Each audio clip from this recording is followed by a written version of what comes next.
dikerjakan dalam format kelompok dan studi kasus real di lapangan. Ya, nah ini. Jadi anggota kelompoknya minimum wajibnya 3 orang, ya maksimal 4. Tadi udah ya. Nah, terus nanti setiap anggota kelompok ini wajib dicantumkan kontribusinya. Nah ini, oke. Nah, ini ada tambahan di kolom rincian tugas dan kontribusi. Ini nanti kalian buat subkolom. Ada 3 kolom di dalamnya ya. Buat ada 3 kolom. Yang pertama kolom tanggal, yang tengahnya kolom keduanya tugas dan kontribusi. Oke. Kolom akhirnya adalah hasilnya. Ya, kolom ketiga hasilnya. Ini artinya ya ini kayak log activity lah. Apapun yang terjadi ya selama pengerjaan tugas ini wajib dicantumkan. Ya, diceritain. Misalkan si X ini untuk tugas pertama kita harusnya bahas tentang apa, dia nggak pernah hadir. Di WA centang 1 terus, di telepon di reject, catat apa adanya. Ya, si B harusnya dia tuh dapat bagian ngerjain ini, nggak taunya dihubungin susah, dia baru mengumpulkan tengah malam deadline hari H dan pada saat deadline waktu. Jadi kita nggak sempat lagi bahas dan sebagainya. Misalkan catat apa adanya, ya. Jadi catat apapun yang terjadi selama pengerjaan tugas besar. Nah, pertanyaannya siapa nanti yang yang punya tugas untuk mencatat, yaitu ketua. Nah, ingat ya, ketua di sini nanti bukan berarti kan kalau ngeliat rasanya kalau kata ketua tuh kayak kita punya seseorang yang harusnya menaungi, enggak ya. Saya di sini akan menyebutnya sebagai koordinator aja. Oke. Jadi beban tanggung jawab ini semua tanggung renteng, artinya semua sama besar. Ketua di sini atau koordinator dia hanya punya fungsi tambahan sebagai pencatat ini aja. Oke? Nah, jadi nanti ketua tolong bantu untuk mencatatkan rincian ini. Plus yang dicatat oleh ketua, teman-teman yang lain juga bisa cek. Jadi jangan sampai ketuanya nyatet tidak sesuai. Oke, jadi jangan semena-mena.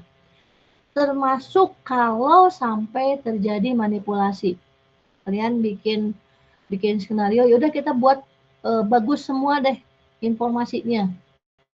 Nah, yang rugi nanti kalian, bukan hanya ketua. Ya, jadi kalau misalkan nanti sampai ketahuan itu hasil manipulasi, nanti bisa ketahuan lah.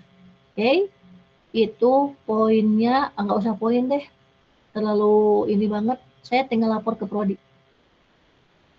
Ya, karena prodi udah wanti-wanti ini tugas besar, jangan sampai semua prosesnya ini dimanipulasi.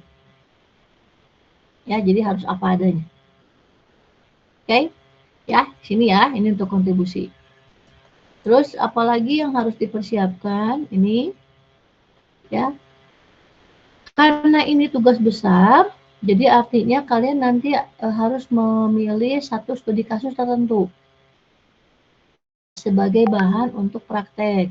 Nah, di mana studi kasusnya? Yang pastinya karena ini informasi akuntansi ya, yang punya laporan keuangan. Ya, Bu, kalau misalkan laporan keuangannya belum settle, misalkan dia nggak pernah tuh Bu tahu jurnal tuh kayak gimana, ya balance sheet kayak gimana, it's okay. Yang penting mereka punya catatan keluar masuk transaksi. Masuk duit, keluar duit buat apa aja. Nah, itu kan nanti yang akan jadi data mentah kalian untuk diolah. Oke? Nah, jadi sumber datanya nanti ada dua. Ada dua pilihan. Bisa data primer, bisa data sekunder. Kalau Ibu lihat, ya, untuk pemilihan, kalau kalian memilih data primer yang digunakan, itu nilainya lebih bagus. Ya, dari rubrik penilaian. Kenapa? Ya iya, kalian mengumpulkan dari raw, ya dari mentah. Kalian olah. Beda halnya kalau kalian mentok misalkan karena satu dan lain hal nggak dapat tempat studi kasus, kalian pilih nih data sekunder. Nih contoh dari sini. Memang diperbolehkan, sangat diperbolehkan dan dianjurkan menggunakan laporan keuangan tahunan dari perusahaan publik, ya. Dan bisa ini nih diunduh melalui situs resmi ini. Ingat, kalau pakai data sekunder biasanya itu udah tinggal pakai. Jadi usahanya yang nggak akan bisa disamain dengan kelompok yang menggunakan data primer. Ya, nggak akan bisa sama. Effortnya otomatis akan mempengaruhi nilai. Kalaupun ternyata kalian kompak sekelas, udah kita pakai data sekunder semua yuk, ya kita udah punya rubrik penilaian. Antara menggunakan data primer dan sekunder tetap nggak akan sama. Oke, paham ya? Jadi silahkan mulai hari ini, kalau saya sih KKN aja deh. Ya in positive way artinya ya. Cari mungkin tempat kerja orang tua, diperbolehkan nggak? Keluarga, kakak, siapa aja lah, kenalan. Nggak harus besar perusahaannya, yang penting ada arus transaksi keuangan. Ya, Bu kalau semakin mentah gimana Bu yang kayak tadi itu? Ya yang penting ada arus masuk dan arus keluar, catatannya rapih gitu, ada. Meskipun cuma di buku besar tulis tangan, justru itu bagus. Ya, kalian betul-betul dari nol, from scratch itu bikin. Ya, Bu boleh nggak UMKM kecil Bu, dia jualan di pinggir jalan, it's okay. Yang penting ada data keuangan. Ya, karena tugas besar ini harapannya kan nanti tujuannya juga bisa memberikan kontribusi pada UMKM, ya pada tempat studi kasus lah ya. Bukan hanya sekedar pinjam data ya, untuk jadi bahan tugas besar kita, nggak selevel itu doang gitu. Kan sekarang ini tagline-nya adalah kampus berdampak. Jadi bukan kampus merdeka lagi, ya kampus berdampak sekarang itu. Jadi apapun yang dikerjakan harusnya bisa punya dampak positif gitu pada environment, lingkungan kita, lingkungan sekitar kita. Nah, termasuk tugas besar ini. Ya. Oke. Nah, kalau misalkan kalian nanti ada data primer yang dikumpulkan, tolong nanti buat ya disclosure-nya. Jadi yang menandakan bahwa mereka ya bersedia, berkenan untuk digunakan data keuangannya. Oke? Nah, data nanti cari template-nya lah. Yang pasti mereka menandatangan. Nah, kalau misalkan berhubungan dengan masalah kerahasiaan, boleh nanti buat masking. Jadi artinya kalau masking itu kan bisa menyamarkan nominal asli. Kalau menyamarkan nominal agak susah. Kan harapannya tadi kampus berdampak. Paling gampang kalau masking itu adalah nama perusahaannya disamarkan. Tuh, ya misalkan ini kebetulan nih saya bisa dapat kantor yang cukup bagus, settle PT apa gitu. Ya pakai alias aja lah namanya, ya nggak sama persis gitu. Nah nanti di sini, aduh, nah nama perusahaannya ya. Nah di sini di keterangan perusahaannya nama alias tersebut disebutkan, tapi deskripsinya sesuai dengan deskripsi aslinya. Ya misalkan PT ABCD bergerak di bidang retail yang berdomisili atau posisinya ada di Kabupaten Bandung, dia berdiri dari tahun sekian, ya bergerak di bidang apa, jual belinya apa, jadi ya itu ceritain di situ. Ya, jadi deskripsinya asli, cuma namanya ya dibikin alias. Oke, paham? Catat ya petunjuknya ya. Nah, ini untuk ketentuan pemilihan perusahaan dan sumber data. Terus untuk penulisan gimana Bu? Ini standar lah ya. Nah hanya nih, the next jangan lupa lampirkan hasil similarity dari berikutnya.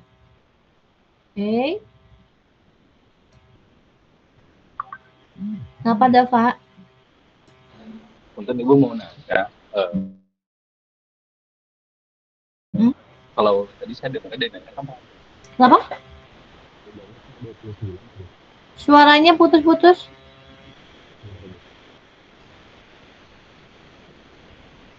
Halo, apa Dav? Terus sebelumnya saya juga pernah sempat di mata kuliah apa saya lupa itu pernah minta data keuangan juga, data cash flow juga. Namanya Betul. sekarang udah tanggal 20 ya Bu. Nah itu kira-kira kalau deadline-nya itu apa bisa dilonggarin sedikit atau emang udah saklek di tanggal 29 ya Bu? Karena mengingat kalau minta data keuangan itu pasti perlu birokrasi yang lebih panjang lagi ya Bu ke Hmm. owner dan lain-lain gitu. Hmm. Oke, nanti untuk tanggal mungkin nggak akan bisa lama ya, tapi saya akan usahakan tanyakan dulu ya ke Prodi ya. Yang pasti nggak akan mungkin Oke siap Bu. dikumpulkan pada saat hari H presentasi. Pasti yang masih di minggu itu, cuma mungkin nggak akan tanggal 29. Ya, karena apa? Kita butuh waktu, kan harus Siap. ditonton ya. Presentasinya, laporannya dicek. Oke? Jadi nanti dosen tahu untuk ke si kelompok ini apa nanti yang akan ditanyakan gitu. Itu kan text time. Ya, Dav? Jadi kira-kira kemungkinan ada toleransi waktu tambahan ya. Saya nggak bisa janjiin. Ya, saya nggak bisa janjiin. Tapi Oke, kalaupun siap Bu. bisa, mudah-mudahan bisa. Sepertinya nggak akan bisa di hari Minggu presentasi karena setiap dosen punya kebutuhan waktu untuk mengeceknya. Ya. Apalagi kayak kelas saya dapat 6 kelas loh, Dav. Ya, lumayan nih. Jadi kalau misalkan sampai dimundurin lagi, otomatis berarti akan mundur lagi nanti. Ya, tolonglah diusahakan dulu lah. Oke? Okay? Ya, Bu. Terima kasih Bu. Oke, ada lagi yang mau tanya sebelum Ibu lanjutkan penjelasannya? Oke ya. Nah, ini harus lampirkan hasil similarity di bawah 20%. Berarti nggak boleh 20%. Di bawah. Ya, berarti paling maksimal 19%. Oke, awas jangan sampai dimanipulasi. Ya, karena kalau sampai terbukti, ini Ibu nanti akan share juga ke koordinator nih, ke prodi untuk penilaian. Kalau sampai ketahuan, wah cilaka nih, bisa nggak lulus mata kuliahnya. Ya, jadi agak cukup ketat nih. Ya memang harus ketat. Ya, jadi jangan sampai dimanipulasi.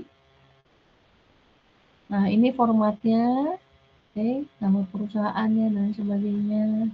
Terus ini keterangan perusahaan yang tadi itu, ya.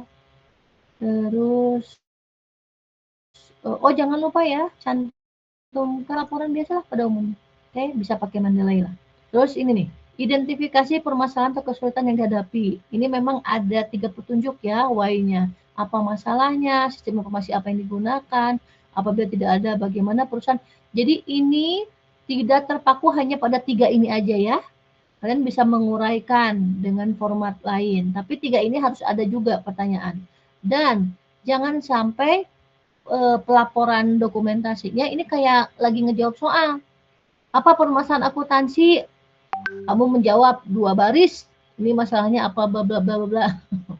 Kasih dong uraian, ya analisis yang baik. Oke? Okay? Paham? Ya, misalkan contoh kayak dulu tuh kalau nggak salah Arkananta ya yang cerita ada fraud itu ya di tempat kerja. Nah, itu Betul bisa ya Bu. jadi salah satu ya temuan masalah utamanya tuh. Jadi kan nanti kita akan runut gitu. Ya. Nah, terus ada nggak sistem akuntansi yang digunakan? Ya kalau misalkan masih manual ya sampaikan apa adanya. Ya. Nah, nanti dari sini ingat ya, untuk mengidentifikasi masalah dan lain sebagainya, ingat ini adalah tugas mirip kayak APSI, analisis dan perancangan. Jadi semua sumber data yang kalian kumpulkan itu wajib dilampirkan. Jadi kalau misalkan tadi ada sumber data mentahnya berupa arus kas masuk, kas keluar, ya bisa di-scan lah atau difoto lah. Ya bahwa itu memang dari data asli gitu. Simpan nanti di lampiran. Oke? Nah, jumlah datanya gimana Bu untuk keuangan? Nah, kemarin tuh udah diskusi. Jadi, boleh nggak Bu menggunakan data tahun lalu? Ya, silakan. Oke, tapi jangan terlalu data lama juga ya. Nah, terus berapa bulan Bu data yang nanti bisa kita harus kumpulkan? Maksimal ya, maksimal misalkan 1 tahun anggaran, maksimal ya. Karena nanti terlalu banyak juga kalau kalian nanti misalkan, saya Bu dapat data 2 tahun anggaran. Wah, itu bisa berapa transaksi ya, berapa ratus transaksi itu. Oke, jadi maksimal 1 tahun. Bu, boleh nggak Bu, saya cuma dapatnya per semester 6 bulan? Silahkan. Bu, saya cuma kuartal 4 bulan? Silahkan. Bu, saya cuma 1 bulan? Nah, pertanyaannya, artinya gini, saya kembalikan pada kalian. Bu, saya cuma punya 1 bulan, gimana Bu? Sekarang gini deh logikanya. Memang ada data asli, yang 1 bulan, ada yang 3 bulan, ada yang 4 bulan dapat, ada yang 6 bulan, bahkan ada yang setahun. Semua data asli. Bagus diolahnya. Jadi nih, zona umumnya, ledger, dan lain sebagainya. Pertanyaannya, apakah akan dapat nilai yang sama? Nggak akan. Ya, pun kalau ternyata kalian kompak, udah kita datanya sebulan aja ya semua. Nah, kita punya rubrik penilaian. Ya, berarti nanti penilaiannya berarti bare minimum yang kalian dapat gitu. Ya, masa selevel tugas besar, terus kelompok 4 orang, cuma ngolah data 1 bulan doang. Nah, ya, jadi silakan. Jadi ini semua dikembalikan pada kelompoknya. Oke? Ya, semakin besar usaha yang didapat, ya data yang didapatnya bisa semakin banyak, ya nilainya juga nggak akan sia-sia. Ya, semua akan ada nilainya. Oke? Nah, jadi nanti dari data raw tadi yang kalian kumpulkan wajib dilampirkan. Meskipun misalkan, Bu, saya dapat 12 bulan, Bu, setahun. Wah, ternyata banyak banget. Ya minimal kan untuk lampiran contoh ya, misalkan awal bulan pertamanya aja deh dipoto. Bulan kedua awalnya doang dipoto. Nah, jadi kelihatan gitu. Ya, hanya sebagai ini aja, bukti. Ya, tapi kalau data transaksinya ya full, punya nih 1 tahun misalkan. Ya, jadi nanti disclaimer harus dijelasin ya. Oke, jumlah data yang kalian dapatnya berapa. Nah, nanti dari data itu kalian bikin jurnal umumnya, ledger account-nya yang kalian nanti buat, plus berarti termasuk nomor akunnya. Nah, kalian harus bisa mengidentifikasi versi kelompok kalian deh. Ya, kan nanti harus dilihat juga ya transaksi apa aja yang ada di perusahaan itu. Kalian nanti membuat kodenya nomor berapa aja nih. Jadi harus punya kamusnya sendiri, harus bikin dulu kamusnya. Oke, untuk ledger account-nya berarti ya versi perusahaan itu. Trial balance, terus adjusting journal. Ya Bu, kalau nggak ada penyesuaian, rasanya nggak mungkin ya. Kalau misalkan dapat setahun terus nggak ada penyesuaian satupun gitu. Ya, jadi nanti tolong dijelaskan. Kalaupun tidak ada, ternyata ya sebutkan alasannya apa. Ya, nah nanti dari situ, nah, kalian perlu menganalisis laporan keuangannya. Jadi jangan sampai yang seperti yang di kelas kita bahas. Angka udah ada, laporan udah oke, balance kiri kanan, tapi hanya sebatas laporan di atas kertas doang gitu. Nah ini nih konteks kampus berdampaknya. Kalian harus membuat analisisnya. Kalian harus bisa menguraikan makna di balik angka tersebut. Ya. Nah, lakukan analisis mengenai kondisi kinerja perusahaan berdasarkan laporan keuangan.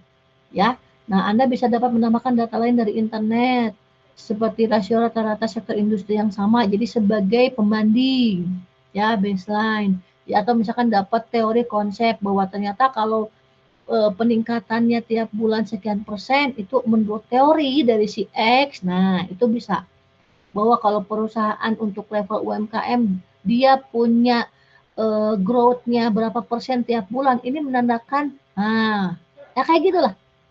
Ya, namanya juga analisis. Ya, jadi kita untuk tahu nih, karena yang artinya analisis, output-nya adalah solusi. Catat.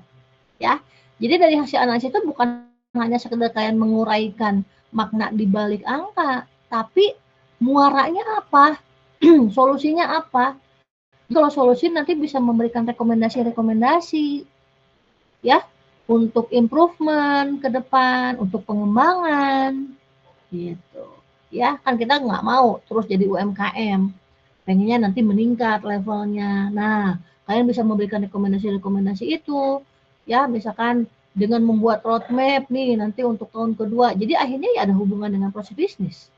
Ya, strategi bisnisnya kayak gimana. Wah, itu bagus. Ya, tuh Ibu kasih kisi-kisi. Nah, nanti dari solusi ini, nah ini tarik nih ke sistem informasi akuntansinya. Kalian buat desain sistem akuntansinya, ya, dan divisualisasikan.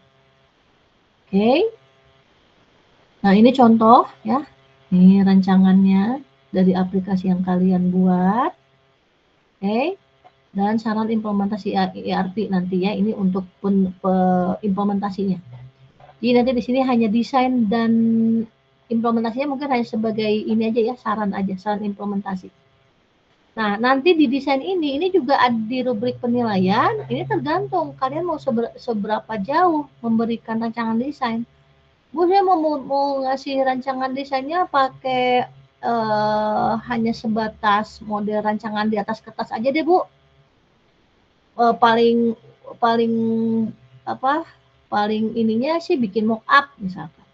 Ya, saya mau bikin pakai versi terstruktur, pakai DFD, rumus data dan teman-teman. Ya, ujungnya ada mock up-nya. Boleh nggak, Bu? Silahkan. Tapi Bu, kalau saya nanti pas waktu presentasinya selain ada mock up, saya nanti mau presentasikan desainnya bikin HTML, Bu. Pakai HTML. Jadi minimal lebih oke lah gitu. UI-nya bisa kelihatan. Oh, sangat silahkan. Ya, kita ada rubrik penilaian masalahnya. Oke? Nah, ini di sini. Jadi mungkin kalau di laporan ya desain dalam format rancangan biasa. Mau pakai object oriented boleh, dari use case, activity diagram, sequence dan lain sebagainya silakan. Ya, rancangan di atas kertasnya mungkin format mockup silakan. Atau gambaran ERP-nya nanti seperti apa itu. Ya, tapi waktu presentasinya ya waktu di YouTube itu ditampilkan misalkan saya sampai jadi Bu UI-nya saya pakai HTML misalkan boleh ya, tapi ingat untuk presentasi nanti jangan lebih maksimal 30 menit ya, itu pun kalau versi yang bikin rancangan UI ya. Tapi kalau misalkan hanya rancangan di atas kertas doang ya paling maksimal 15 menit. Oke? Ya. Nah, itu catat ya petunjuknya. Nah, ini nanti. Nah, terus ada subbagian saran implementasi ERP yang tepat. Nah, ini ya implementasinya ini seperti apa? Dari mulai penggunaan tools ya, macam-macam lah ya. Termasuk mungkin nanti saran untuk implementasi. Misalkan untuk aplikasinya nanti harus punya apa ya, untuk hardware apa. Kalau misalkan nanti jaringan kayak gimana jaringannya, ya apakah mau client server kah atau apalah, atau mau nanti pakai cloud, nah macam-macam. Nah di sini saran implementasi ya. Nah ini kesimpulannya. Oke, nah berarti di saran kesimpulan terus desain, nah ini intinya dari tadi kampus berdampak. Jangan sampai studi kasus ini hanya sekedar ya tugas pada umumnya aja gitu. Makanya tadi harapannya ya real ke lapangan. Ya, kalian betul-betul nanti bisa memberikan masukan. Oke? Silakan. Arkananta apa? Baik Ibu, saya mungkin izin memastikan kembali apakah dibolehkan menggunakan TBK, perusahaan TBK, kita pakai annual report? Sejauh apa? Perusahaan apa ya yang ada? Nah, Bentuknya apa? soalnya tadi saya lihat di ketentuannya kan ada. Nah, kalau annual report-nya sendiri mungkin seperti perusahaan TBK pada umumnya. Cuma agak kompleks dan susah sih karena terkhususnya di bagian adjusting jurnalnya itu mungkin dan perusahaan nampilinnya cuma ada di CKPN, cadangan kerugian penurunan nilai, dan emang susah sih Bu. Cuma mungkin bagi yang tidak punya perusahaan kan agak sulit ya. Nah kemungkinan kan ada mengambil dari annual report di Oke. Artinya nanti annual report yang didapat juga harus dilampirkan ya. Kan itu jadi penilaian kita juga. Jadi jangan sampai, apalagi kalau TBK ya, annual report bisa jadi dia sudah sangat settle gitu. Jadi akhirnya fungsi kita cuma apa? Cuma menganalisis doang. Ya. Hanya menganalisis khawatirnya. Ya karena udah settle. Semua udah ada.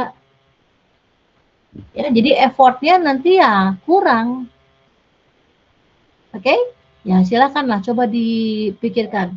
Karena konteks ini lebih kompleks Bu, ini lebih susah Bu ya. Nanti kita lihat ya sekompleks apa sih laporan tersebut gitu ya. Yang nanti digunakan sebagai sumber data.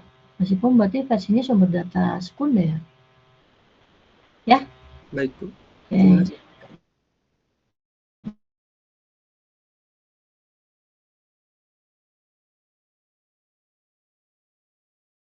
Itu ada banyak proses yang dilakukan.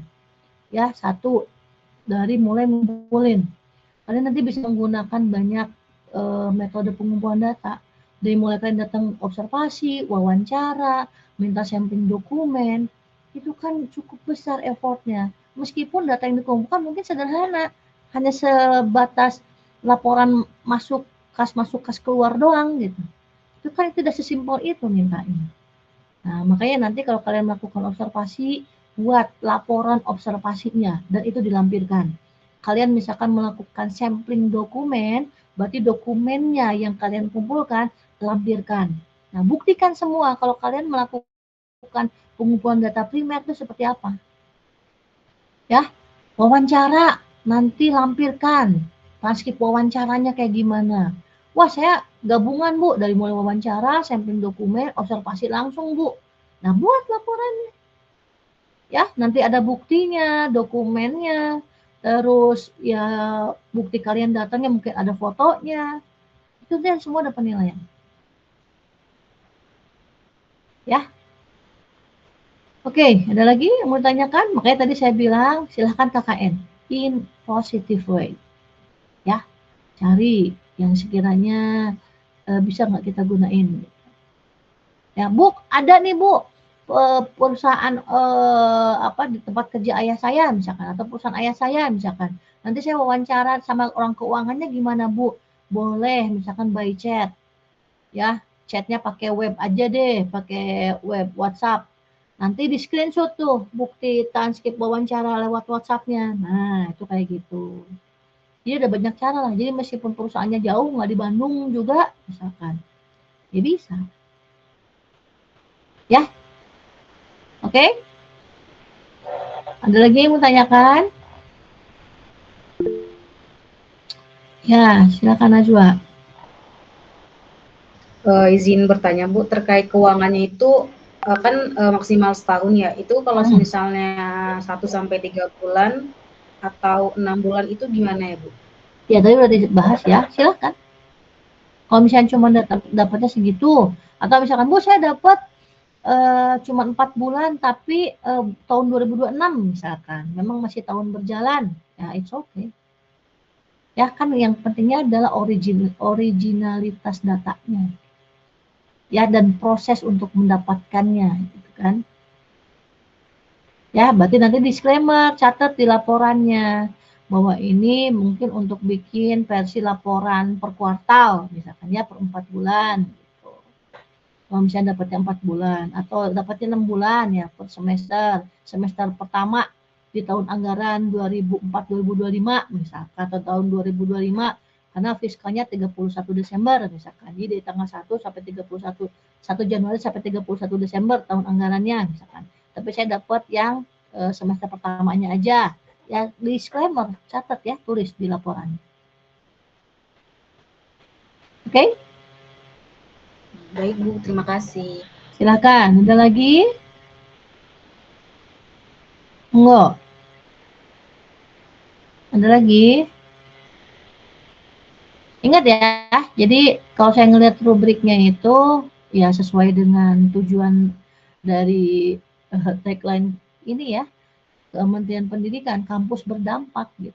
Jadi sorry Arka, misalkan kayak tadi bukannya nggak bagus ya pakai data sekunder, apalagi TBK-nya misalkan di luar negeri, perusahaan anta beranta yang nggak tahu juga itu datanya real atau uh, entah ada atau tidak ada gitu kan. Jadi kalau kalian nanti tugas akhir juga penilaian data primer